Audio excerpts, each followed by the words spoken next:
Devenir plus positif et apprendre de ses erreurs, c'est un chemin vertueux. C'est un chemin vertueux, je pense que beaucoup d'entrepreneurs recherchent parce que l'optimisme, c'est une qualité, on va dire même l'optimisme et la résilience, c'est une qualité essentielle quand on est entrepreneur. Qu'on soit en solo, qu'on soit avec une petite équipe, qu'on soit avec une grosse équipe, dans tous les cas, on est obligé d'insuffler de l'énergie, on est obligé d'insuffler de l'optimisme, on est obligé de rester positif. Mais c'est quelque chose qui se travaille parce que la positive attitude et l'optimisme BA, ce ne sont pas des qualités. Ce sont des trucs justement qui t'emmènent dans des brèches, qui te font répéter systématiquement tes erreurs. Ce que je veux partager avec toi aujourd'hui, demain et après-demain, parce que je vais faire 3 vidéos que je vais vraiment séparer sur 3 thématiques différentes, c'est 3 leviers qui te permettent en seulement quelques semaines, il n'y a pas de hack, il n'y a rien, c'est vraiment des concepts et des stratégies que je te propose, c'est des choses que je mets en place avec mes clients. Donc si tu ne les mets pas en application, ça ne te servira à rien, tu peux arrêter la vidéo tout de suite. Mais par contre, si tu es curieux et que tu as envie d'améliorer ta positivité et d'apprendre de tes erreurs, donc de ne plus simplement être résilient, c'est-à-dire savoir accepter les coups et te relever, mais devenir, on va dire plutôt antifragile, c'est-à-dire accepter les coups, te relever plus fort et continuer à avancer plus loin, les 3 vidéos, notamment celle d'aujourd'hui, va vraiment t'intéresser. Aujourd'hui, on va parler d'optimisme rationnel, on va parler de gratitude et t'inquiète pas, on ne va pas répéter des mantras devant un ficus, je vais juste te proposer un script de 4 questions à te poser le soir pour améliorer ton état d'esprit, ta positive attitude, ton optimisme, mais aussi booster ta motivation intrinsèque naturellement.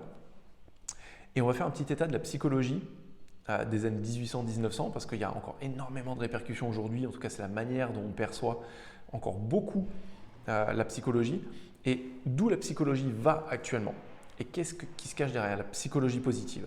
La vidéo est courte, tu peux déjà le voir. Le but, ce n'est pas de te gaver d'informations, je veux que ce soit très concret. Ça, c'est le jour 1. Demain, ce qu'on va voir, c'est un concept d'une dynamique mentale. Une dynamique mentale qui soit te pousse dans une optique de gain, soit te pousse dans une dynamique d'écart. La dynamique de gain et d'écart, ce sont les travaux de Dan Sullivan, qui est le coach d'entrepreneur peut-être le plus connu actuellement aux États-Unis et qui a créé cette méthodologie en fait et qui a fondé ses 20 années de pratique là-dessus. Là, je vais te la partager en quelques minutes. Dès demain, tu verras, c'est extrêmement simple à comprendre. Il y a quelques trucs à mettre en place pour gagner de la régularité et implémenter ça dans son quotidien, mais ça va impacter directement ta vie personnelle, ta vie professionnelle, la qualité de tes relations avec ta femme, avec tes enfants, avec tes amis, avec tes collaborateurs, avec tes cofondateurs, avec ton board, avec n'importe qui. Mais ça va aussi nourrir automatiquement ta motivation. Tu seras plus optimiste et tu apprendras plus vite de tes erreurs. Et enfin, en parlant d'apprendre de ses erreurs, j'aime beaucoup fonctionner sous des plans de 90 jours. Que ce soit dans ma vie professionnelle, quand je veux implémenter quelque chose et suivre des objectifs, mais aussi dans ma vie personnelle, quand je veux mettre en place une nouvelle pratique, un nouvel entraînement, que je veux faire quelque chose, que je veux développer une compétence personnelle qui impacte ma famille par exemple.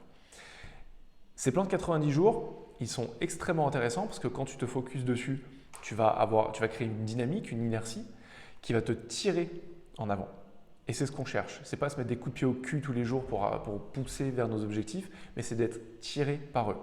Mais le plus important là-dedans, tu verras, c'est 5 questions à se poser à la fin de ces 90 jours pour faire un bilan. Parce que si tu ne fais pas de bilan des choses que tu as mis en place, mécaniquement, tu n'apprendras rien. C'est comme lire un livre parce que tu as un problème à résoudre, te dire « ce livre était génial, j'ai appris plein de trucs », acheter un nouveau livre pour régler un autre problème sans passer à l'action sur le premier. Alors si le programme des 3 prochaines vidéos te tente, reste avec moi, ça va être génial. Je vais te mettre en téléchargement les scripts à des questions à se poser, comme ça tu peux juste te concentrer sur moi, ce que je suis en train de dire, sur la vidéo, sur les questions et t'inquiète pas, tu pourras télécharger les scripts à la fin. Donc ce que je te propose, c'est de démarrer maintenant par le jour 1. Donc, j'ai envie qu'on parle d'abord d'optimisme rationnel. Il y a vraiment 2 types d'optimisme. Il y a l'optimisme comme on le voit, comme on l'entend en général. Ce mec, il est super optimiste, cette nana, elle est super optimiste. Et il y a énormément d'entrepreneurs qui le sont. On est obligé parce que sinon, on a tout le temps envie de baisser les bras. Et tu ne peux pas quand tu es entrepreneur. Il faut te bouger, il faut te motiver. Néanmoins, il y a l'optimisme comme on l'entend et l'optimisme rationnel. L'optimisme comme on l'entend, c'est un optimisme un peu illimité qui te met des œillères. Où tu dis mais non, ça va le faire, ça va passer, on va y arriver, on va y arriver. Sauf que si tu ne te concentres pas sur les erreurs que tu commets et sur comment ne pas les répéter, c'est un peu plus compliqué parce que tu n'apprends rien au final et tu n'avances pas. Aborder les choses de manière rationnelle, avec un optimisme raisonné, c'est être optimiste tout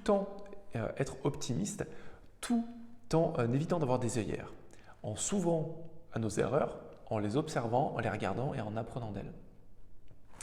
Mais avant ça, pour être optimiste, décidément j'ai du mal aujourd'hui, il y a une base dessous. Et j'ai envie qu'on parle de gratitude. Mais avant ça, décroche pas, comme je te l'ai dit, il ne s'agit pas d'un truc perché, mais il s'agit de vraies recherches.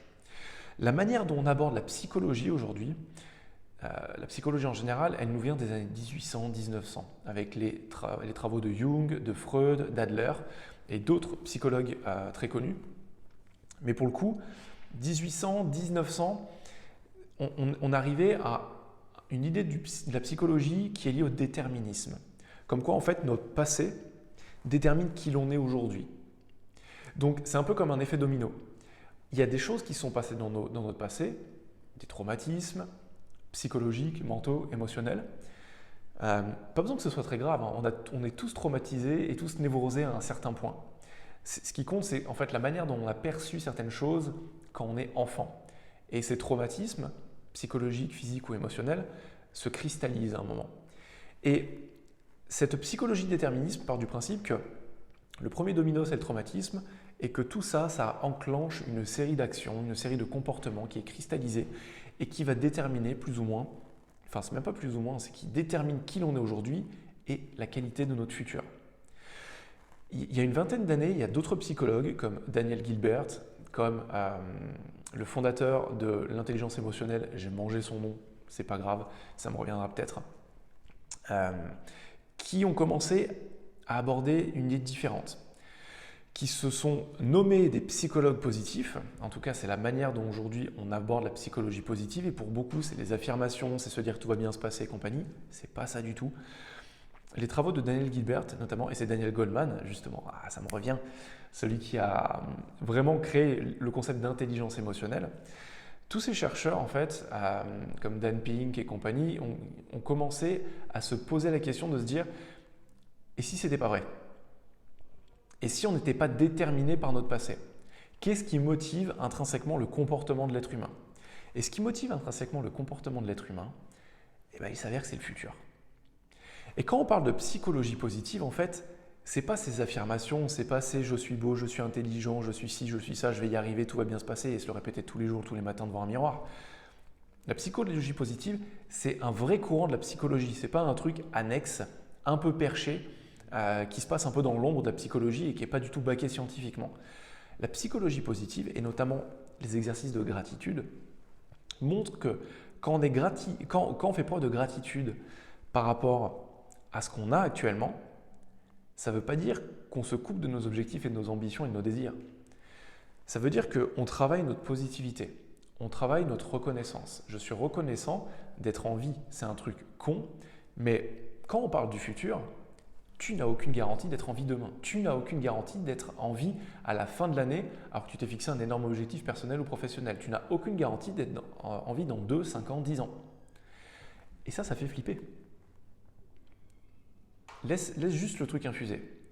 Ça fait flipper.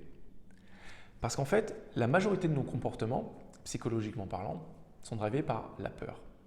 La peur de mourir, la peur de disparaître, la peur de ne pas laisser notre trace, la peur de ne pas être assez bon, la peur de ne pas être assez fort, la peur du regard des autres, la peur de plein de trucs. Mais la peur de la mort, c'est un truc qui est ancré dans nos veines. C'est ancré en nous. Et tout ce qu'on fait, a priori, serait drivé en partie par ça. Donc ce qui est intéressant, c'est que quand on regarde les travaux de la psychologie positive, c'est de se dire qu'on est bien plus attiré par une version positive de nous-mêmes dans le futur que par notre passé. La psychologie des années 1800-1900, le déterminisme, vise à, on va dire, travailler sur nos problèmes passés, travailler sur nos traumatismes et à faire en sorte de les guérir. Mais je suis désolé, moi je me suis entaillé le doigt sur 4 cm quand j'étais petit, quand j'avais 7 ans. Maintenant j'en ai 34. j'ai toujours une cicatrice. C'est guéri, je peux bouger le doigt, mais j'ai toujours une cicatrice.